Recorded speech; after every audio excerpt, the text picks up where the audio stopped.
Hi, I'm James McGuire, and I'm here today with a really interesting nonprofit. They do important work around grief and trauma recovery, among other topics. The name of the organization is called Live Like Goose, and I'm here with the two co-founders. With me is Monica Martin, Executive Director and co-founder. Hello to you, Monica. Hi there. Thanks for having me. And also with me is Tavius Aiden. He's a co-founder and development director. Hello to you, Tavius. Hello, everybody. Hey, so, interesting. I know there's a really personal backstory about why you started the organization. Can you talk about what prompted you to start Live Like Goose? Well, a few years ago, we lost our only son. He was 16 in a car accident, and his nickname was Goose. And so we wanted to do something in his honor.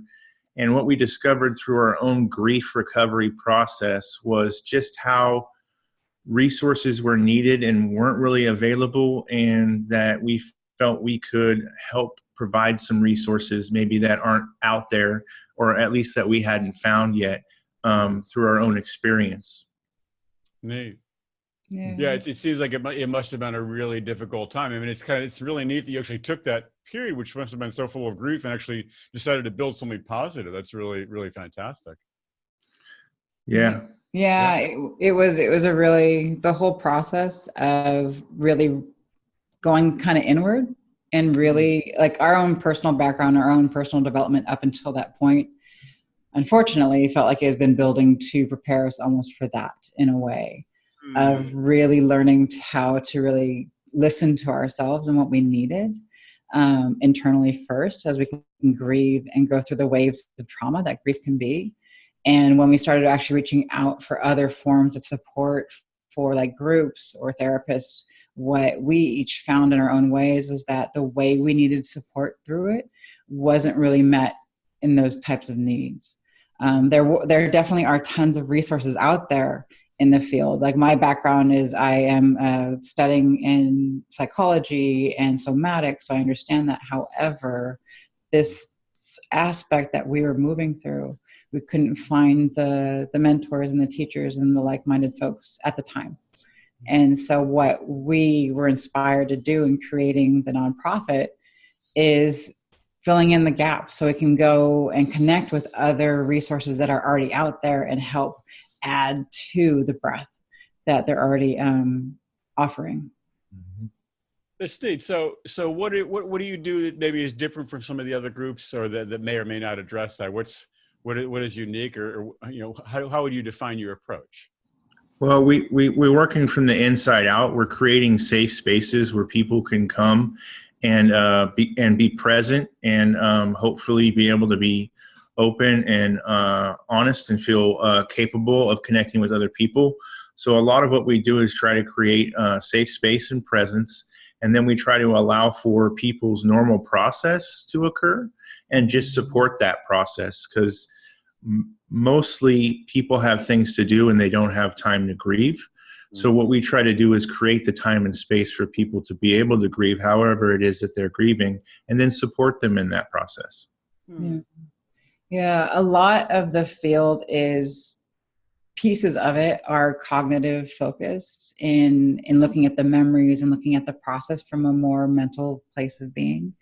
And so in really allowing the person find their own expression of what that grieving is. Like we have people who come in who have a lot of anger, and they don't feel like it's safe to actually express the anger in other places, in other ways. And so we find a healthy way, whether it's doing expressive arts and or even doing movement.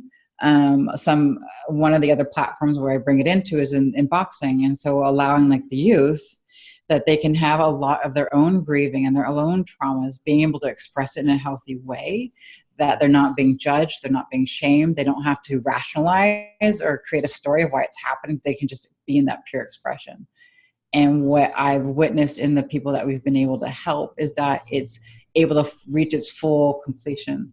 Like what I was experiencing is when I was in my grieving process, and just because our culture doesn't have a lot of understanding or room on how to grieve, is people want to help And in helping, they're trying to explain it. They're trying to make it feel better.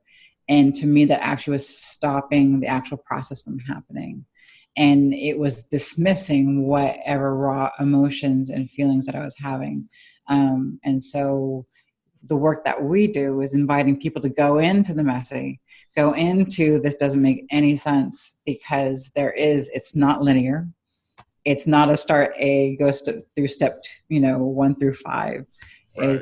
It's embracing the what in this moment is it that I need, and how do I create really healthy boundaries and saying no, where it's not supporting my own process right now. Yeah, grieving can be so open-ended. I know from my own experience. It's not a linear process.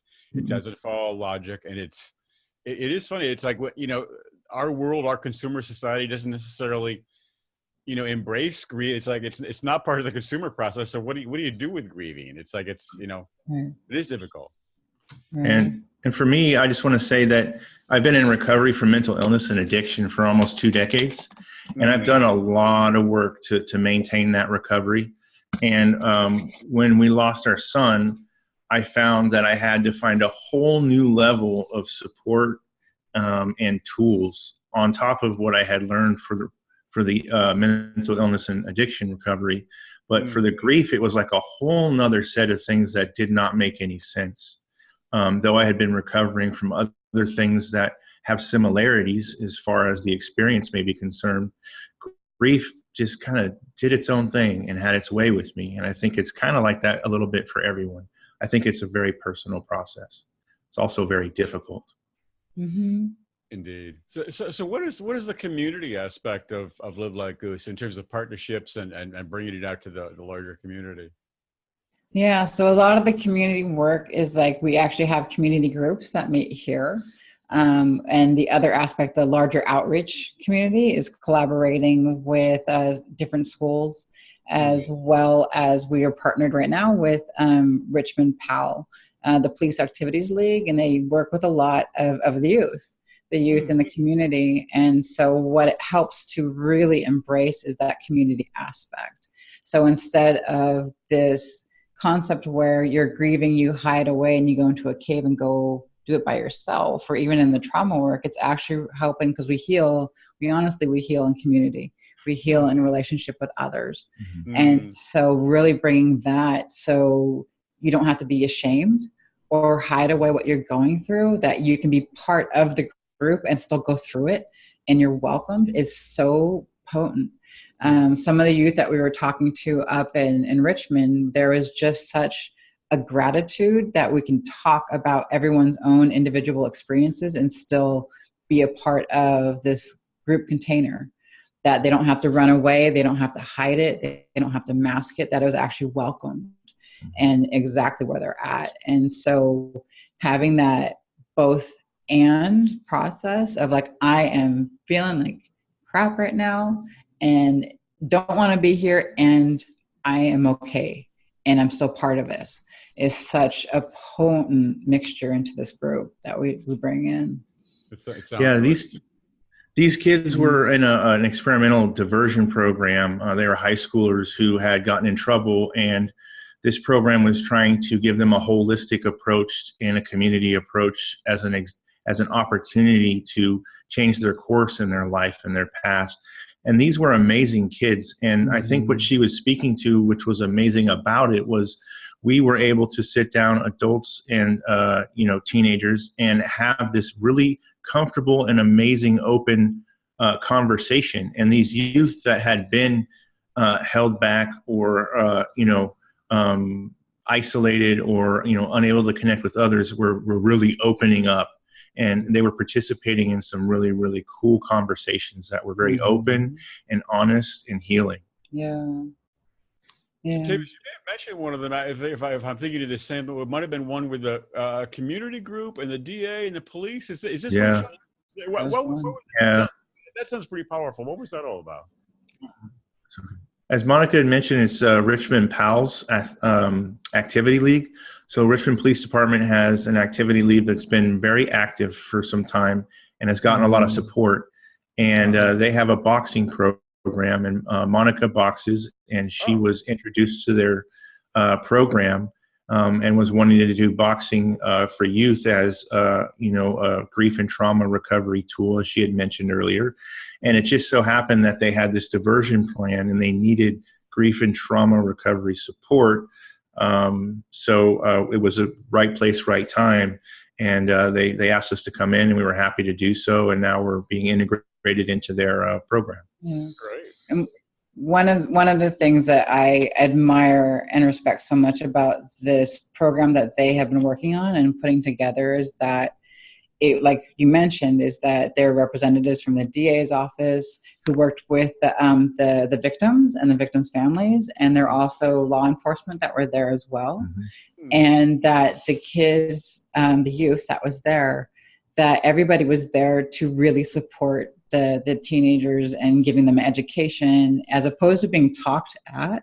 Like we were literally sitting at the table together. Like the adults were intermingled with the youth that were there, and we were just having a conversation. And it was the education that, because they come from so many different backgrounds and so many different experiences that they may have never had before. And especially when it comes into the context of grief and trauma, there's so much acting out that happens because of the actual underlying core pieces.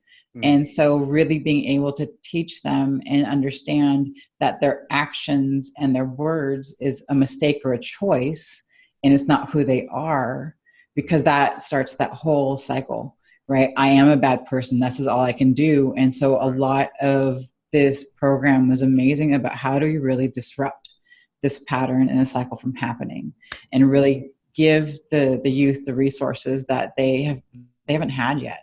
And it's just, it's amazing. I'm really in awe of what they're doing up there.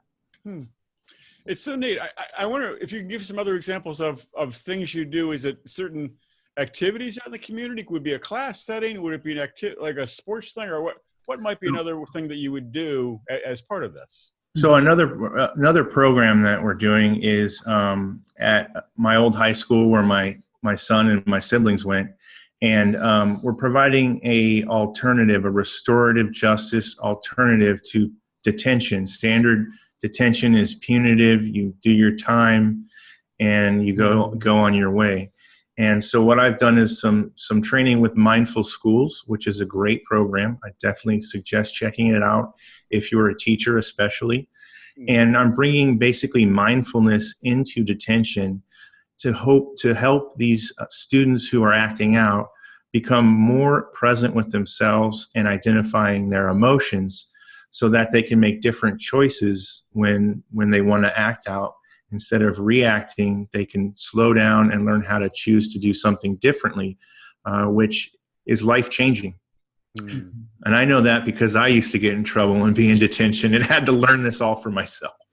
Right. And I think it's hard for a kid or any adult. I mean, I wish I had learned it earlier. Yeah, seriously, it's so good to have a support structure for something like grieving and dealing with difficult, processing with difficult emotions. Like, wow, I think it probably helps keep a lot of kids out of trouble, to be sure. Yeah. I wonder, if you look ahead, what are your goals? You think about, 1 year out, 3 years out, 5 years out. What would you like to do, coming up? Change the world. Pretty much, Well, yeah. I mean, one step at a time, right? Right. The big vision of expanding and growing into is really, the heart of it is larger systemic change.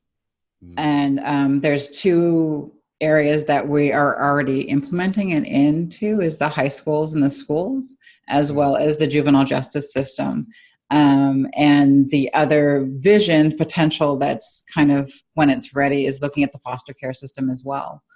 And so when I say systemic change and looking even at the education, is that one of the pilot programs that we are embarking on is actually teaching teachers how to teach differently. Yeah, California has rolled out a newer piece of legislation where the educators and the schools need to be trauma informed, and they're trained. And to me, we're taking it to a whole different level. It's not just educating the teachers on how it affects the student, but actually, how do we teach differently? How do we create the classroom differently? How do we really address like all the needs of the students? So the content in a way becomes secondary, but it becomes so much easier to learn because you're teaching from a different place. And so like the vision is of starting to really do systemic change in the educational system and the juvenile justice systems. You start small, and you intentionally start small because you keep the integrity of the change and the change to make it bigger and bigger. And so the vision of being able to be the ripples in the Bay Area of making that change is a huge core heart of the work that we do. Mm. What might be, like, I know there's probably too big a topic to really explain, but how would a teacher teach differently, approach the classroom differently with that, with what you're talking about in mind? What might possibly change? Yeah, so I used to be a former educator. I was a high school teacher. And so as far as teaching, the difference in teaching it, like you actually shift the culture of the dynamics of the classroom a lot, and you change your pacing a lot. And instead of creating the lesson plan where you're trying to figure out all the details of what you're trying to teach, you actually create a whole different rhythm and pacing. And the reason why it's so important to shift that is because students who are in trauma response or in grief, or they're just in high anxiety, what happens is their cognitive functions shut down and they can't even think or can't even process. And so they're getting more and more information that's thrown at them that they can't understand. And so they're feeling even more like a failure. And so it just starts to compound. And so if you actually disrupt that and you learn how to change how you're teaching, there's been research done where people learn in 9 different ways. Right. However, so much of the educational system is you sit in your desk, and it's either you listen, so it's words, you either hear it or you see it or it's in words, but actually trying to move that into more movement, do it in expressive ways that you actually start to take the information that you can process it differently. It actually totally changes how you are in the classroom. Yeah. The other big piece is it's embodied education. There it is. What do you mean by that, embodied that education? So embodied education, if we can experiment a little bit, is that okay? Sure. No, let's experiment. Right on. Okay. So if you just take a couple breaths. Yeah. And then slowly allow yourself to kind of, right now I can feel you right in your throat, drop down a little bit more. Yeah. Yeah, just a little bit more. It does change. It actually changes the way the body feels. The body does sort of drop down lower into the abdomen. It's not up here as much. It's a little lower down. Exactly. And so I'm going to continue speaking as you stay in that place. And so when I teach and I'm talking from there, it's orienting from a different place. Right. And if we're in our mind's trying to figure it out and put all the puzzle pieces in the right places. Whereas if we slow down, like our physiology, our body actually slows down. Right. So our nervous system can actually like take in information at a different pace, as well as we're understanding in a different way. So we're not trying to figure it out. We're just letting everything kind of come in and absorbing the pieces and allowing a natural processing to happen. And so noticing how that shifts the experiment is for me to teach the teachers how to start to bring that process into the classroom. So yeah, what it is, I mean, in a nutshell, is teaching teachers how to be more present with themselves, and in so doing that, be more present with the students. And when there's that awareness, there's opportunity for connection, a deeper connection in the classroom. And in that deeper connection is where more communication occurs, and ultimately where healing occurs as well. Right. Yeah. I mean, it's sort of in the exercise. It puts you in a position where you can really feel your feelings, and when you can feel your feelings, you can begin to move them forward. I think it's when we are when we are divorced from our feelings, it's harder to process them and harder, we get stuck with them. Right. Absolutely. Yeah. It actually puts us in conflict with it because we're trying to suppress our emotions that we're not aware of and then still function at the same time. Right. However, if we're learning just to be aware of it without changing it or fixing it or doing anything to them, then they can just be with us. It's like one of the metaphors that I use is like there's room in the sandbox for all the pieces. Like we don't have to like choose one or the other. Like, oh, like, let's make the sandbox even bigger. Right. And I can feel anxiety and I can be present to what the teacher's teaching as opposed to creating this tension. Mm-hmm. Yeah. You know, if we get back to the future piece a little bit, I'm wondering if you were to, if Live Like Goose was to receive additional funding, what would that allow you to do in going forward in terms of your programs and working with trauma and grief recovery? So right now we're in that stage of just working with people that need help. There's a lot of people that need what it is we're offering, whatever that may be. We're doing it to suit these different programs. So whatever they need, we're showing up in that way. But in the future, there's been talk about having a wellness center, a truly holistic wellness center where people could come and get every aspect of themselves. They can work on themselves in every different way and have more truly holistic healing, you know, and work through this process. Because there's a lot of people out there that are doing great work and they work on an aspect of an individual, and then they need other mentors or teachers or facilitators to work with different other aspects of them. So there's a lot of this referring people around to get different types of treatments for whatever they may be. We want to bring that all in-house into a place where someone can walk in and receive all those different options without having to get to know people and get referrals and all of that kind of thing. Neat. Okay, so it would really make it it would be a faster process, an easier process, more efficient process. Yeah. More real. Yeah. It's like one person comes in and we work as a tribe and a whole community to really work them together. And we work off of each other's strengths, right? Nobody has to have them all. And so somebody can really get like all the resources and the support that they really need.